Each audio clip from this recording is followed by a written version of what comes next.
What's going on, Palace fans, and welcome to another edition of Palace News. Shout out to everybody that's been waiting in the hopper for us. Thank you all for taking the time to tune in, wherever it is you're tuning in from, whether it be in England, like us, me and myself and Patrick here in the States. We appreciate you all taking out that time. Before we get going with all of the things that are brewing and going on with Crystal Palace on today, want to make sure we ask you all to please, if you're taking the time, like, subscribe, comment down below. We appreciate everything that you guys that contribute to uh, the chat. Love chopping up with you guys every time. But you got your man T here and my co-host Patrick. Patrick, what's going on, man? I'm all right. T, how are you today? You all right? I'm doing good, man. I'm doing good. I see you got the USA kit on, supporting the women's team in the Olympics today. Yeah, I'm watching the semifinal game. They're up 1-0 currently against Germany. Good game. Pretty Right good match on, so right far. on. Extra time. Right on, right on. Yeah, man. It's been some good matches, man. Mateta was the big dog in the game yesterday. So Yeah, he played really well. He's had a great Olympics, so hopefully yeah. he'll carry that form into when he turns to Palace. Did you see when the announcer was like, so Spain's gonna be going against Crystal Palace in the finals? Actually, I didn't catch that. I wasn't home during the game.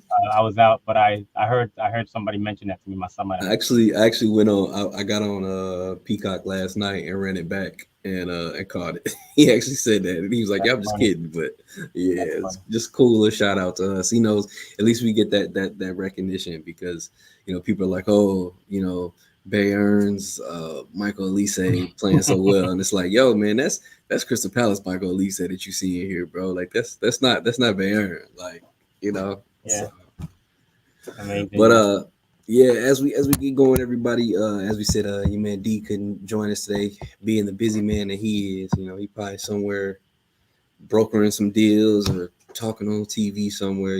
My man D done got real Hollywood, but shout out to him. He keeping everything moving for us here on Back in the Nest. But starting you guys off, and which is the big topic, what you see being streamed at the bottom of your screen, man. Talks have begun to sign Maxence Lacroix from Wolfsburg.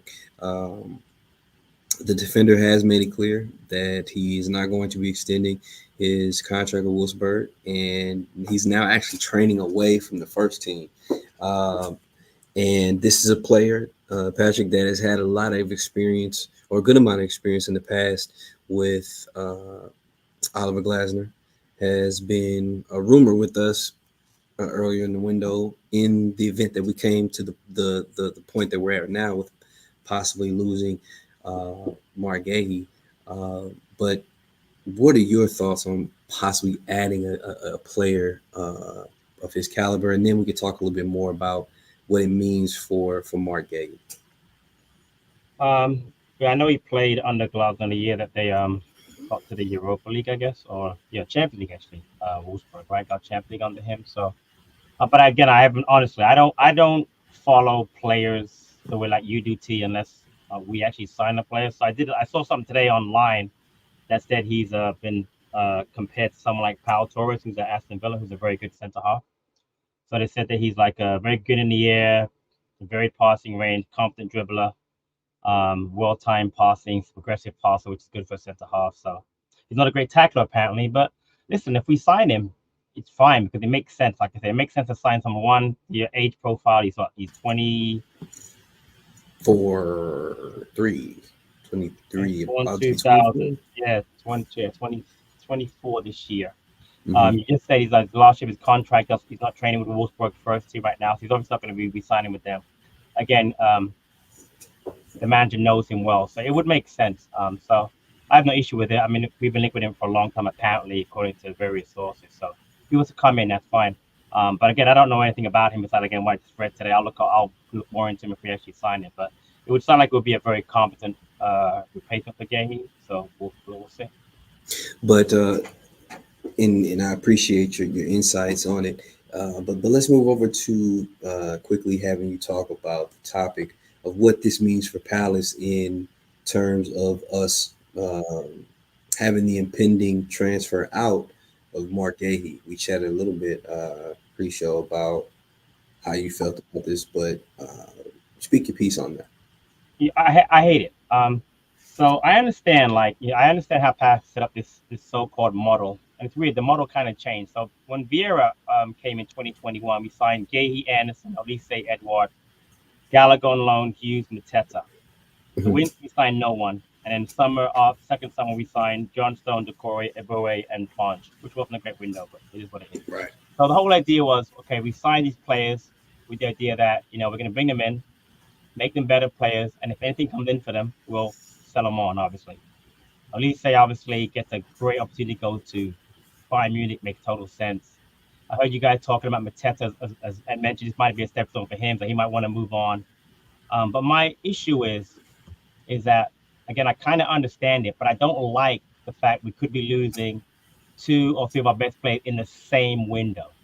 So we've already Hmm. lost Elise. We're going to be losing Guehi most likely. And I'm a big listener. I've been saying I think Marc Guehi is our best defender. I like him a lot. He was England's best defender at Euros. Um, yes, people want to go back to the tank on the clouds now, blah blah blah. But that's such a small sample size. If you go over the whole course of the season, Guehi is a very good defender. Yeah, over those 10 games we played well defensively. Bournemouth aside, because everybody talks about how Lerma was playing in the back, and then he didn't move into midfield, and then he moved to Oza back there. That didn't work out. But just overall, I just don't like that they're selling our best players. I don't want to become a selling club. I've gone through that my whole life as a Palace fan. We become good, and all of a sudden Ian Wright leaves. We become good, and all of a sudden, Wolf Zaha leaves. I just don't like the fact that we're becoming a selling club. I get that we are gonna replenish, even though at this Hmm. point we haven't truly replenished Olise. Lacroix looks like he would be a very solid replacement for Guehi. But I honestly think that I just think if you have that mentality of selling players, the next player probably leaves is going to be Eze. And people say, why would he leave? Well, last time I heard this morning that Man City are going to sell Alvarez to Atletico. Hmm. That would free up a spot for him there. If he doesn't go there, I'm sure Spurs may come back in for him. They're looking at him. My point, why would Eze want to stay? Now, my hope is that he does stay, obviously, but I Right. just that whole mentality of you lose your best player, then you lose your next best player. And Mateta is going to be the hottest property in Europe when he gets back from the Olympics. He just will be. You guys, we talked about it. Strikers are so hard to come by. Good strikers. Yep. Anyone of any pedigree comes in for him, he's going to want to leave. And now we can keep him because he doesn't have a release clause, so we can force him to stay. I get that, but I'm just saying that I just don't like the idea of leaving. But now again, if Gahey wants to leave, I get that. So let's get every penny we get. If he's gonna leave, man, I'm saying right now, 70 million minimum. 70 minimum for him. Let Newcastle pay through the nose for him. That will ease it up for me a little bit, but honestly, I just don't like that they're selling him. I get it. I just don't like it. And I think I chatted to you a little bit about the fact that I think the thing that comes into play when you have these types of windows when you could be losing multiple key players in the squad is continuity. Yep. And I know that there are some people on both sides of the aisle that will say, well, it makes sense not to sell all your best guys because you don't want to lose that continuity, that chemistry. And then there's people on the other side that may feel like the continuity is brought by the manager and the system of play, things like that. But I mean, and you made another great point saying that when one great guy leaves, other guys may then want to do so as Right, and well. that's my fear. I mean, listen, we've all known in the past, before your injury, Corey was wanted by Liverpool. One's going to be wanted by everybody. Munoz just got here. You might want to leave. Munoz has been very good. Yeah, I'm just, I'm saying, I just don't like the fact that all of a sudden now we're going to lose the core of our players. Now, again, I understand the model and how it works. I just don't like the fact that if one leaves, you make others. And again, someone mentioned in the chat, Anderson now be linked with the Liverpool, I guess. Liverpool, yep, Liverpool, yeah. You know what I'm saying? So it's like we could lose. It's like I'm not saying we're gonna lose all of them. I'm not trying to be dramatic. I'm just saying that I don't like the idea of selling our best players. I get having to sell one or two, but one or two becomes four or five. I have an Yeah. issue. Yeah, because you don't want all at once type of thing, you Not know. at all. Not at all. Yeah, absolutely. Looks like Palace 1439 says Patrick. I agree with you what you said, but to get maximum money, he leaves this window. We need to bring in a CF, a right 10, and cover on the wings. Uh, that if Super Sam doesn't go as well. Him too now. Um, Sam Johnson leave you to yeah, go. Okay. and that leads to, and I'll bring that back up, but that leads to a good point about the fact that with Gehi, we're in a little bit of a tough situation because he's in that cusp of being in a contract year, that two Right. 2 years year left. Right. period, and if it's according to things that we've heard through the journals, he's not interested in extending his contract with us. Right. So if that's the case, how does that affect the way you look at it? You can still get value out of a player with the 1 year left. You obviously will. I mean, I don't know how much we paid for him. What was it? 15 A million? 20, 20, Was it 20. 20? Okay. I think it was 20 with like some more add-ons that were like really tough. Right. And we're looking at selling him right now for 60, 65.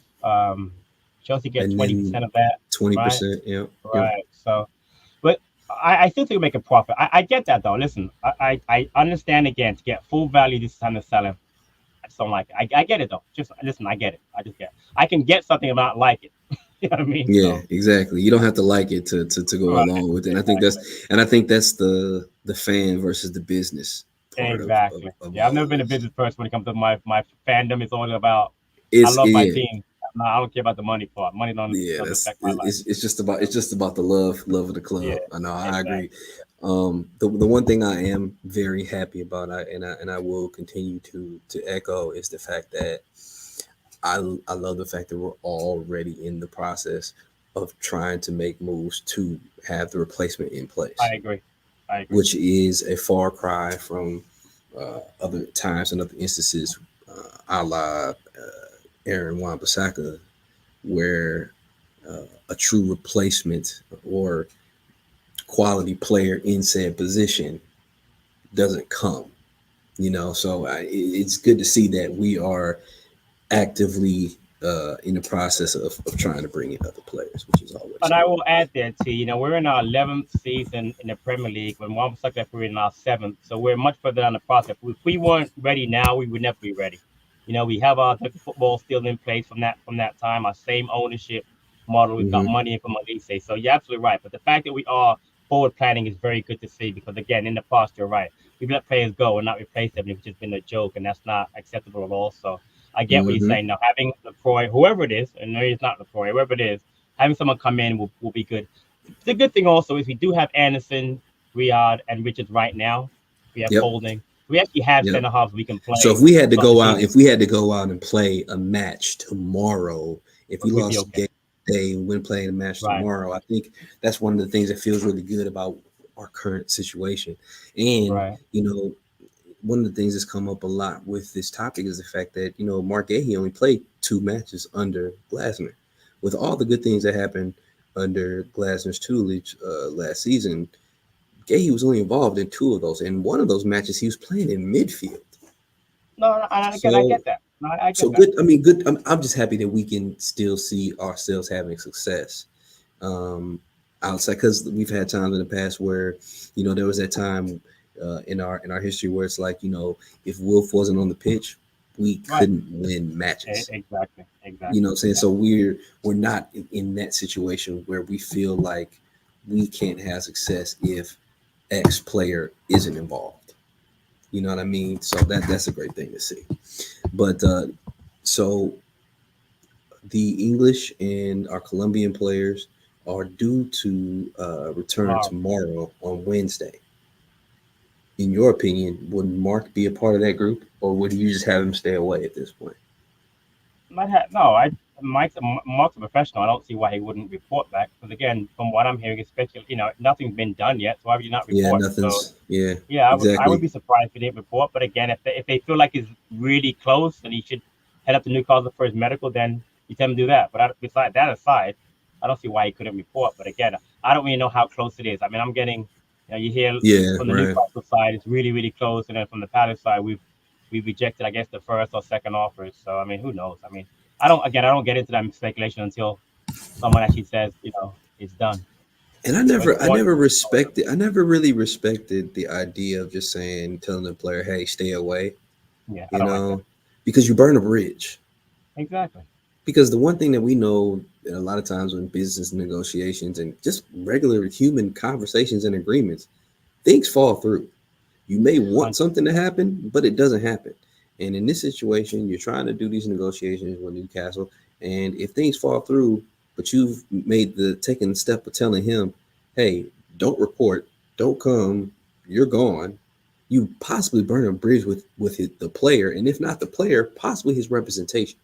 Yeah, we're not that kind of club. I can't remember at any point ever asked a player to stay away from training or anything like that. I don't get it. Plus, the last time I checked, he was our captain. So why would you let him? No, I don't. Stay away. Exactly, Make exactly. yeah. So Stay away. It won't make any sense. Yeah. yeah.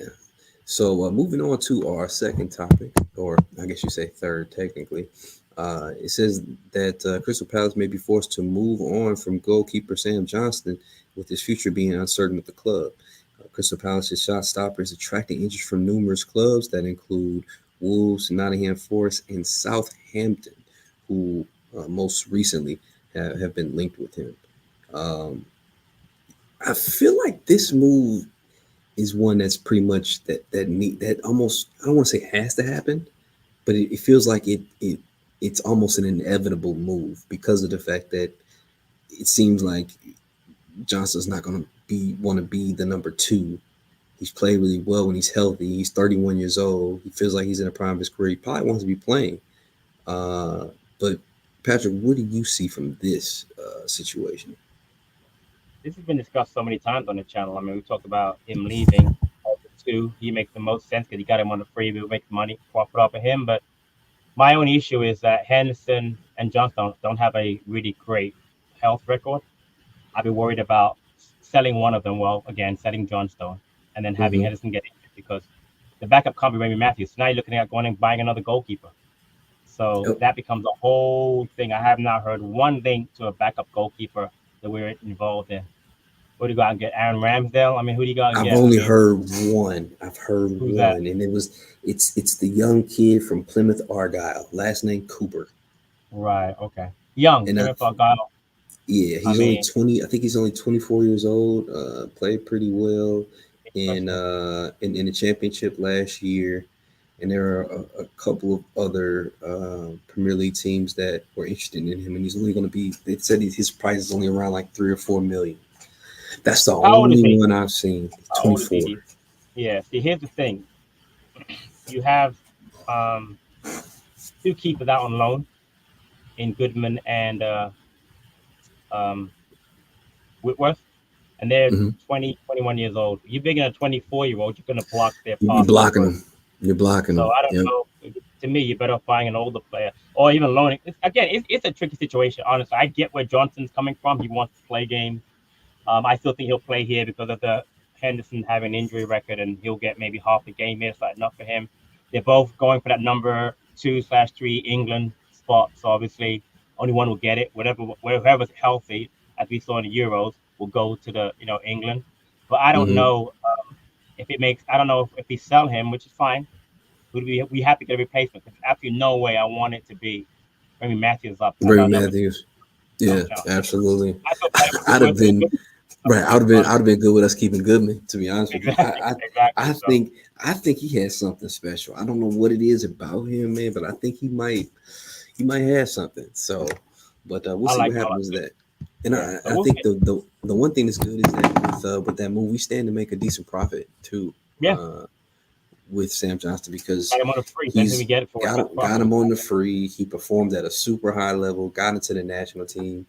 He's probably in that range of like 15 million ish. So stand to make a good profit on him as well. So, but hey, before we continue on, I want to say thank you to everybody that's tapped in, that's commenting, that's providing conversation with us in the chat. Don't forget if you have a question, you want to put the Q and a colon and then your question. That way we can see it, we can save it, we can come back to it at the end of the show to be answered. For all of you that are in here that are new, please like, please comment, please subscribe.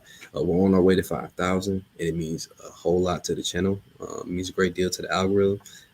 We are doing our best to provide consistent content for you all, as well as trying to expand on the channel. But really quickly, Patrick, I want to get to this outside of what we're talking about. Shout out to you for that vlog. That was really, really cool, man. You know what I'm saying? For me, that was really fun to be able to, see your experience, because this is the second time that Palace is coming to the United States, and I haven't been able to go myself. But living vicariously through you was really nice, man. But talk a little bit about your experience and how things were with the tour itself and being a part of it. No, it's fun. I want to first shout out to anybody that's actually watched the vlog and left a comment. I really appreciate it. I met quite a few fans of the channel, by the way, T, in Maryland, either at training or at the match. So we have quite a few people who follow us, which is really nice to meet them in person. So thanks to them. It was a great experience. Listen, I left very early on Tuesday to get to UMBC to watch a training session, which was great. I found out about Jez not being there, and I kind of put in our chat, kind of on the QT, because I knew he wasn't there. It was great to see him. It was great to be there in person. The Palace people that were there were very friendly. The backroom staff, the players were great after. Again, as you saw, I got a picture with Glasner, but I got a picture with every player: Edward, Ty Mitchell, Ayu, Anderson. They were great. They were very good autographs. I autographed a lot of players, Richard, whatever. Very friendly. Great to watch training. It was great to see the kids there, the younger kids, Agbononi training, the Benny, and that kind of stuff.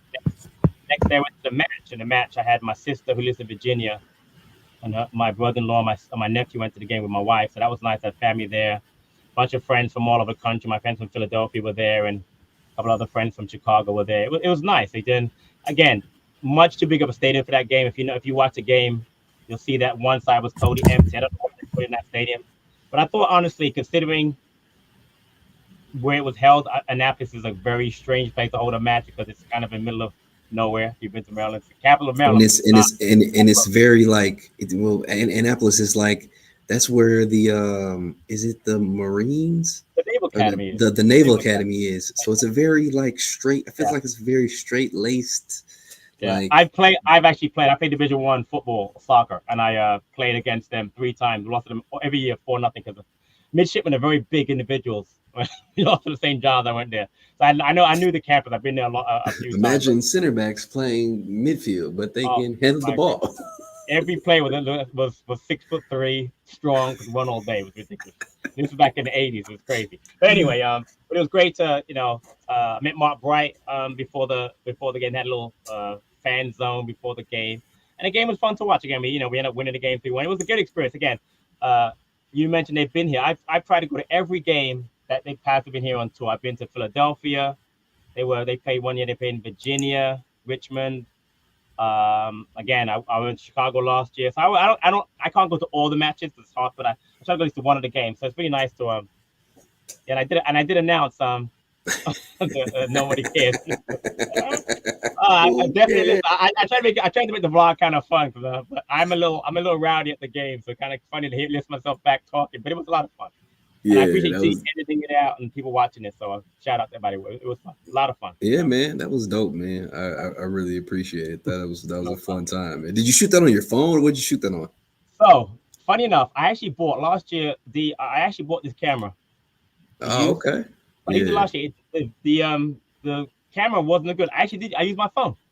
I have a Google phone, and the quality is actually really, really good. So, man, I'm seeing kids at my school that are shooting whole short films on their phones. So these phones are so powerful. So they're incredible. Yeah. Right on, man. So moving on to our next topic. Sammy Lee from The Athletic reported that there has been no recent movement. Keyword recent movement with Man City and Crystal Palace over Eberechi Eze. Thank goodness. But it's great news.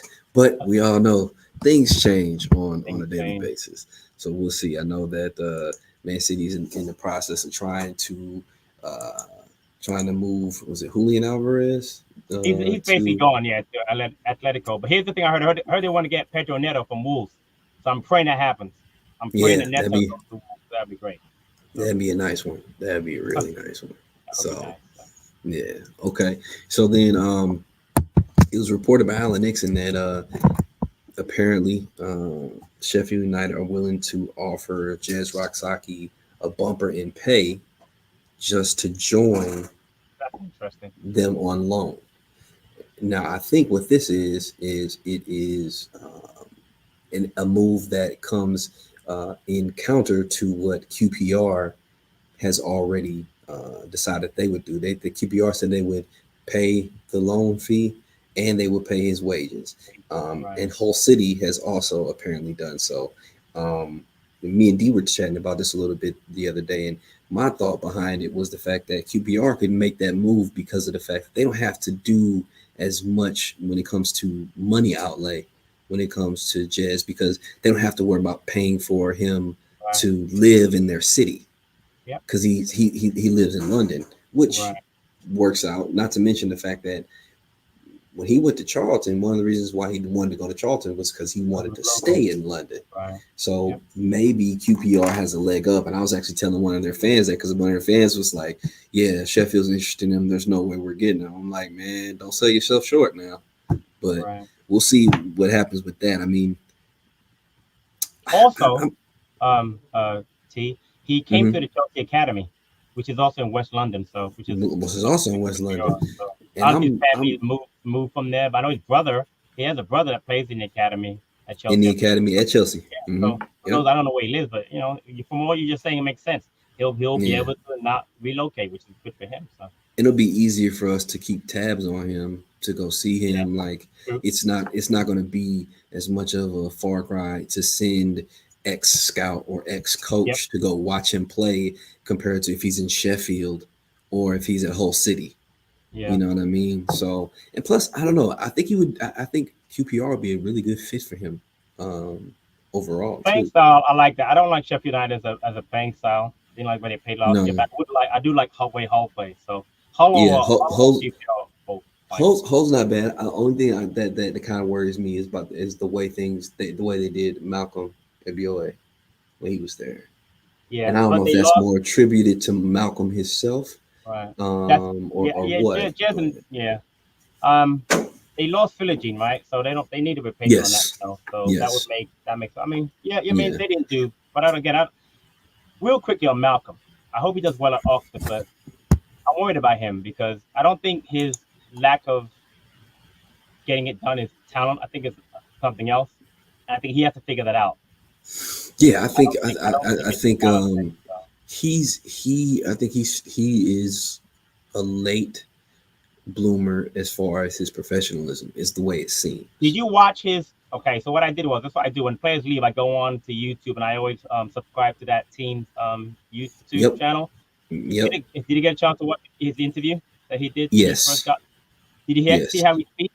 He doesn't like he has a hard time like getting like he has a hard like he doesn't have like a media train. You can just tell he doesn't really know how to speak He's articulate his thoughts. he's very Michael Very Olise quiet. ish when it Yeah. comes to that. Michael Lise is actually different. I think Michael is kind of like a little bit I mean, they're both very deadpan. Like you're right. not going to get a Yeah. lot of reaction out of them in things. But I think with the difference with Elise, he works hard on his game. Like 100%.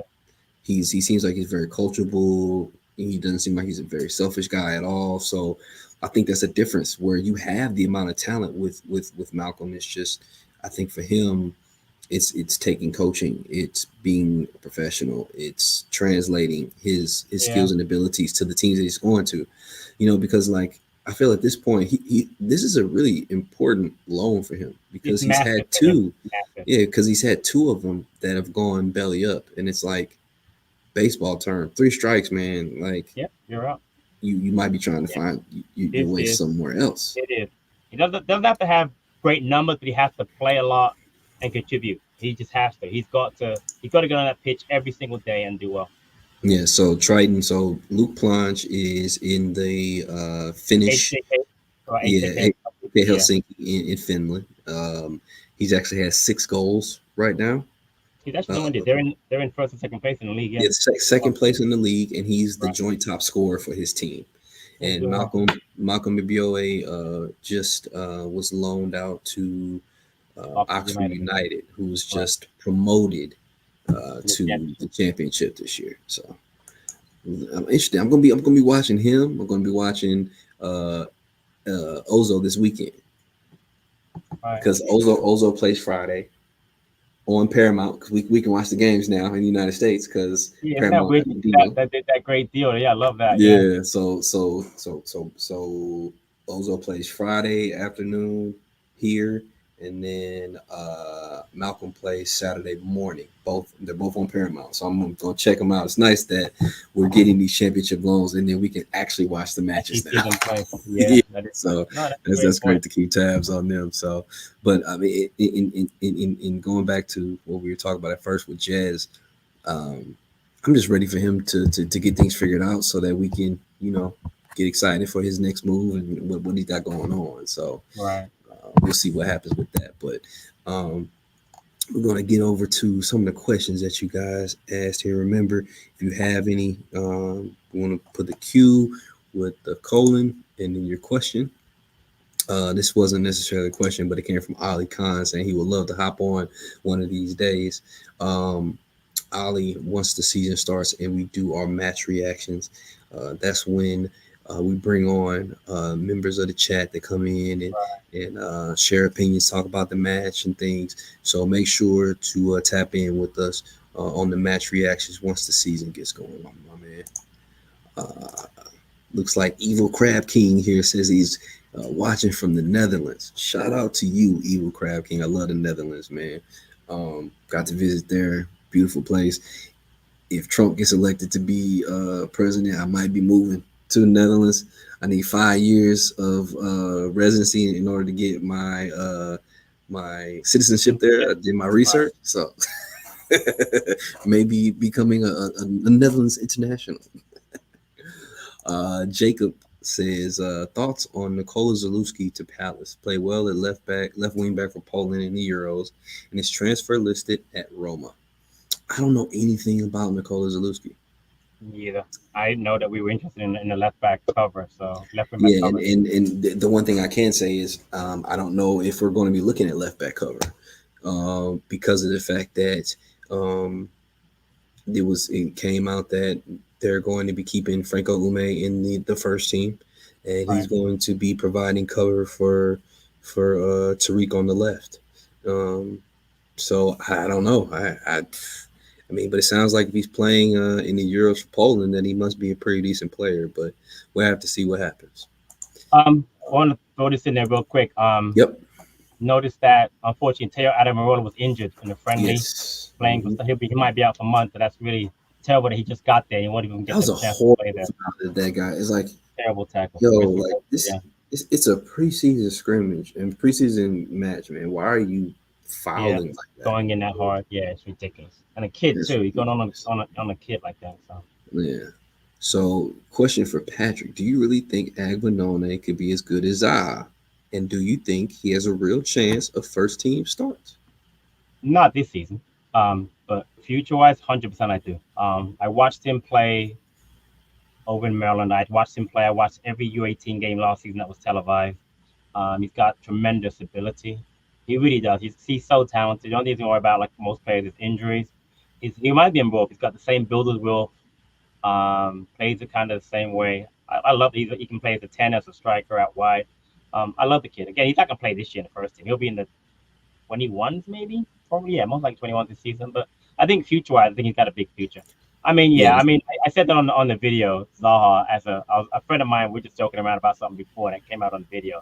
I mentioned, oh yeah, that kid might be a Zaha, so I said it on the video. But that's big praise to compare him to Zaha. But I think he has a good chance to be a player for Palace in the future for sure. I mean, but when you watch him, I see the comparison. Like I get it. I get why people put that comparison out there with him. He's got that feel to him. Yeah. So Gabriel here says, after Lacroix, what positions do you think we need to strengthen, and who do you suggest? I think right wing back becomes the big hole depth wise overall for us. I mean, because it sounds like we may be keeping Eddie in place. So I think striker becomes less of a conversation. We're pretty stacked in the midfield, even though there's been reports of us possibly being interested in Aston Ranks. And then if Guehi goes, then you're talking about bringing in like they said Lacroix. So I guess my mind goes to right wing back and the goalkeeper. Yeah, I would add there we need a left-footed number 10. If you let Jez go, every number 10 we have in the squad is going to be right-footed. So you have Mm-hmm, Ayu mm-hmm. as a France Saw. So I think you need to balance his purposes. Oh, Kamada, obviously. For balance purposes, you need to have a left-footed. That's why I wanted to keep Jez. But that aside, but it's not a you don't need it right now. I'd like to see a left-footed. Yeah, because I mean, like you've said it before too. We talked about it a little bit, and Glasner's had players in the past in his system Right-footed. on that side that are Right-footed. right-footed. I Yep, think it's just their ability and their acumen of using their left foot that exactly. becomes imperative to them having success in that position. But Right, right. if we didn't bring one in, I don't think it would be the end of the world because with guys like Sar and Kamada there, they can use both feet and they can do it well enough, over, say a 1 year period that you get a guy like Jez back next year and maybe you have that left footer in your team now without having to spend any money in the transfer market to go Yeah, grab him. like you But said, the year Eintracht Frankfurt won the Europa League, but number 10 are both right-footed, so it didn't yep, matter. right footed. Yep, yep. I Yeah, think the guy that was opposite Kamada was Jesper Lindstrom. the guy that went to Everton on loan. Yep, Everton. exactly. Yep, Everton. Yep. yep, yep. So Mukhtar said, "Are we bringing in all of Glasser's old players? uh, hopefully not, but hopefully just the good ones. I'll take the good ones. Let's say that because I mean Glasser's had some success. So if it's It some is. guys that's back there, It is funny how we automatically get linked with. I think we were linked with the left wing back. What's his name again? The left wing back.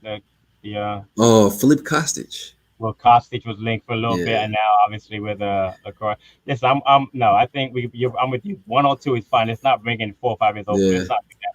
Let's not I do that. I don't mean, care. Let's not do for that. Let's not instance, I'm not a big proponent of Philippe Kostic. He's Gotcha. like 32 years old. Like, Yeah, the age doesn't work anymore. yeah, I don't think that's a thing. Like, not to say that he's not a good player. You know what I mean? But as far as what we've been doing, what our model has looked like, that's not the right fit. But Right, right. I digress.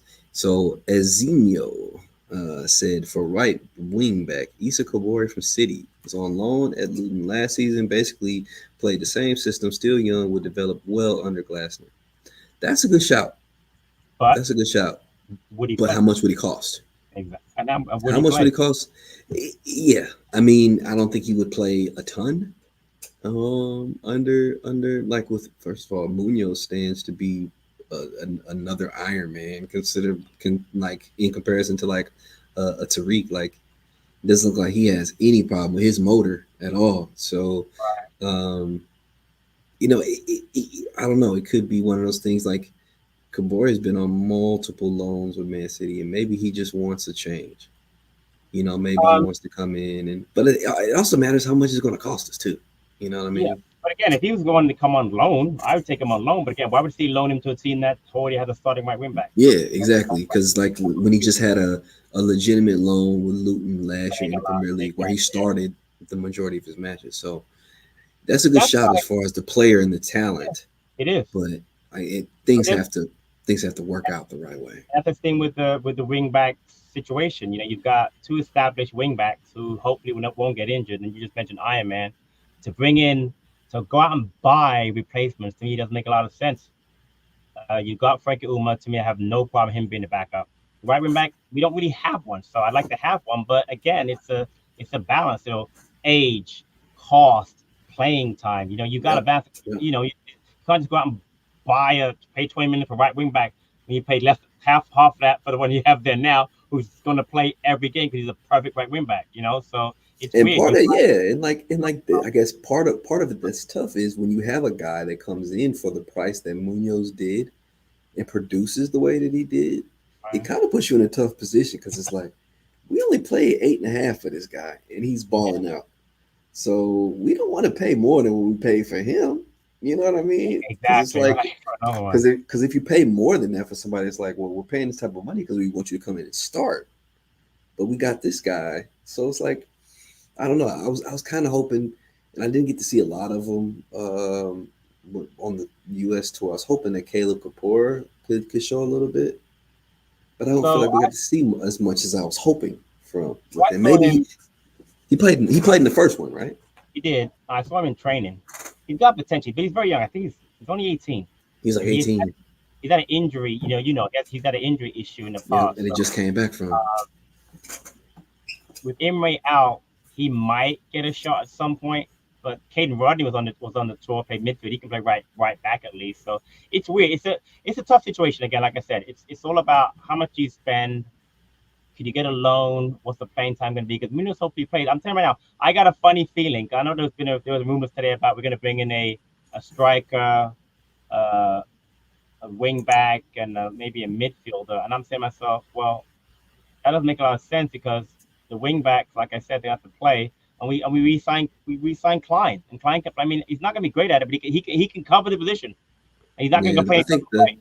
I think the only thing that I could see happening is us flexing a guy into that role as a backup, like an Ahamada or a Sar, or like you said, somebody like a Klein just stepping in and doing the work, or we go out and get a guy that's like a budget buy, and by that I mean somebody who's probably coming from a lower level league who may Right. have some talent, but it may be willing to take that step up into the Premier League, but not necessarily be in a starting role. Gotcha. Yeah. Kind of how we did with Munoz technically, but maybe just on a little bit of a lower level. So maybe we Right. bring in somebody from a championship, or another guy from Belgium. I don't know, something like that. But It's at tricky. this point, yeah, at Very this point, it's a tricky thing.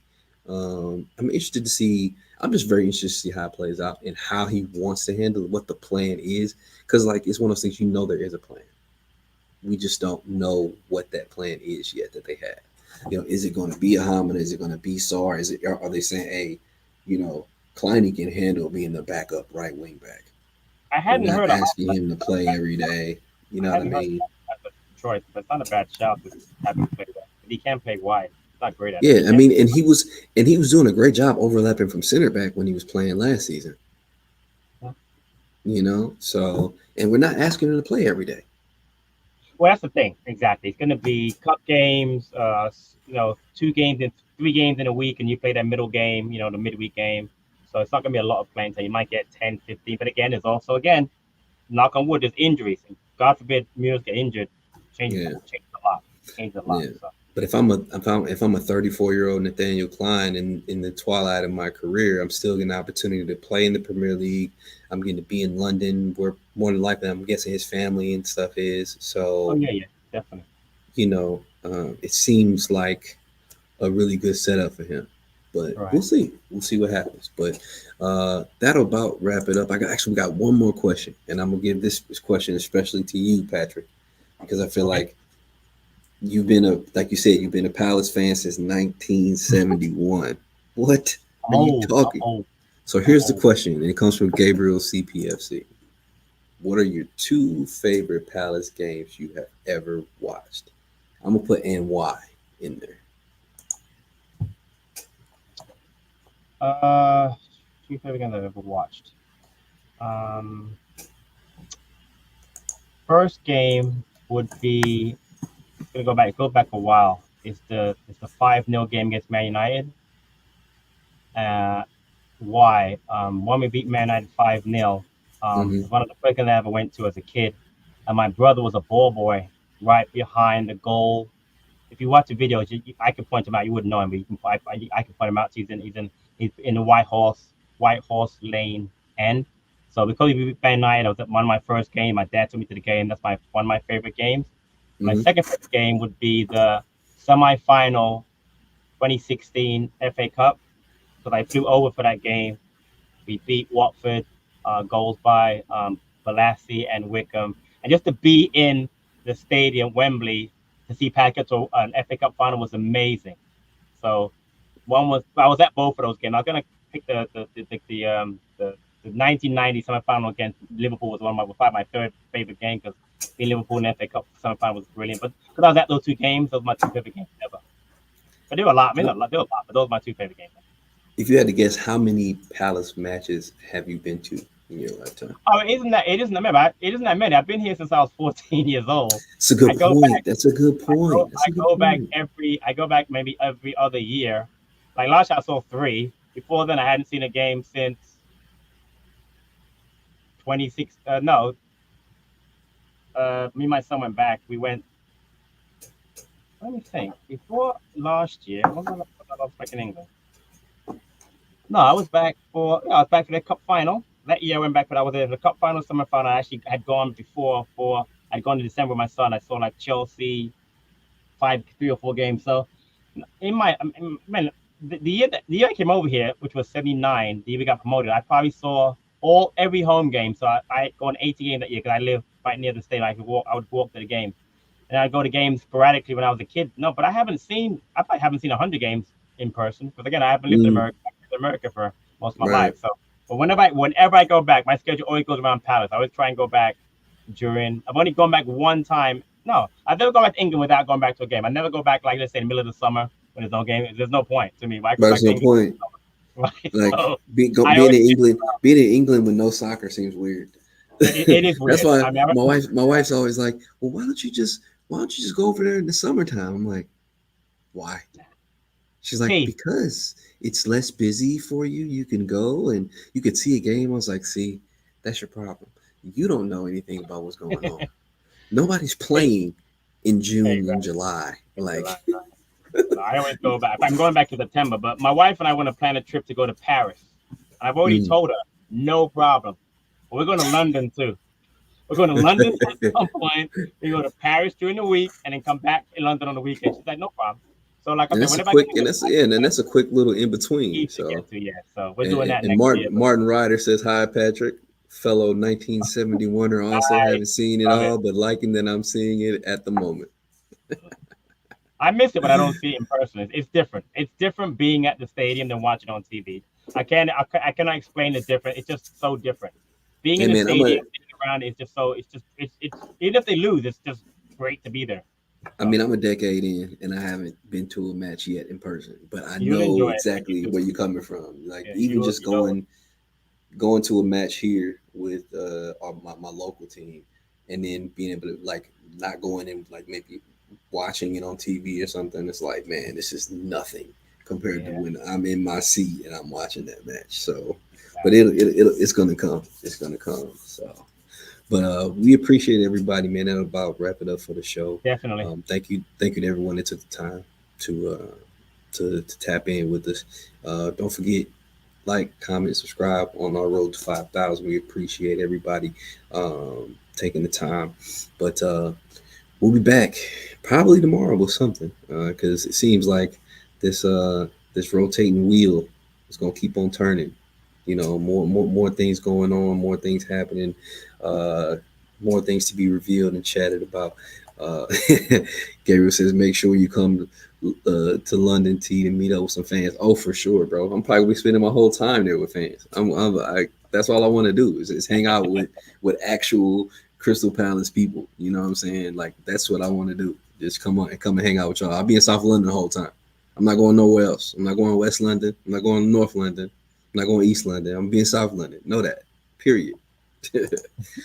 He said, if you need help getting into, hey, this here, because for some reason, I don't know why, Patrick, on my end, whenever I go to try to sign up for the dang memberships, it won't let me complete it. I don't know why. Like, it's national or just a regular one? I actually tried both in different years. My first year, I didn't really know a whole lot. Tried the gold one, wouldn't go through. Then the next year, I tried the international one, wouldn't go through. I've reached out to their customer service. Joke. Like, I've never had anybody even get back to me, and I don't know if it's because I'm not there. For a long time, I never had a problem. Whenever I have an issue, email, they always get back.